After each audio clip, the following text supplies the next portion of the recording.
బాప్తిసం తీసుకున్న ప్రతి ఒక్కరు ఏం పొందుతాడంట? పాప క్షమాపణ నిమిత్తం నువ్వు వెళ్ళి బాప్తిసం పొందుకుంటావు. ఓకే, నువ్వు బాప్తిసం పొందుకున్న వెంటనే నువ్వేం పొందుకుంటావు? పరిశుద్ధాత్మ అనే వరాన్ని నువ్వు పొందుకుంటావు. The moment you are baptized you are receiving the holy spirit. పరిశుద్ధాత్మ దేవుని నీ హృదయంలోకి నీవు ఆహ్వానిస్తున్నావు.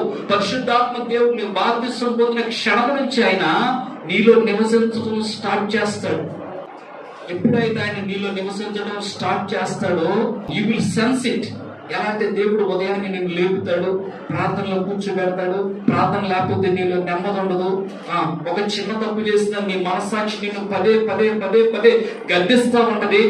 నీవు చేసే క్రియలు వాక్యంతో పోల్చబడతాయి. నువ్వు చేసింది తప్పుని తెలుసుకుంటావు, వెంటనే నువ్వు పశ్చాత్తాపడతావు, దేవుని క్షమాపణ అడుగుతావు. ఈ ప్రాసెస్ అంతా ఎప్పుడు స్టార్ట్ అవుతుందంటే నువ్వు బాప్తిసం తీసుకున్న తర్వాత. నిజంగా పాప క్షమ గుడ్డి బాప్తిసం కొంతమంది ఏమో గుడికి బయటపోతారు. అది కాదు.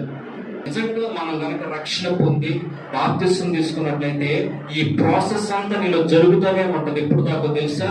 Till you reach heaven. దేవుని దగ్గరికి నువ్వు చేర్చబడే అంతవరకు కూడా ఇదంతా కూడా డైలీ రొటీన్ గా మార్చబడతాం. కనుక మనం ఏం చేయాలంటే సున్నతి పొందనటువంటి వాడికి అవకాశం ఇవ్వకూడదు, అపవిత్రుడికి అవకాశం ఇవ్వకూడదు, పాపానికి మన జీవితంలో ఆస్కారం ఉండకూడదు.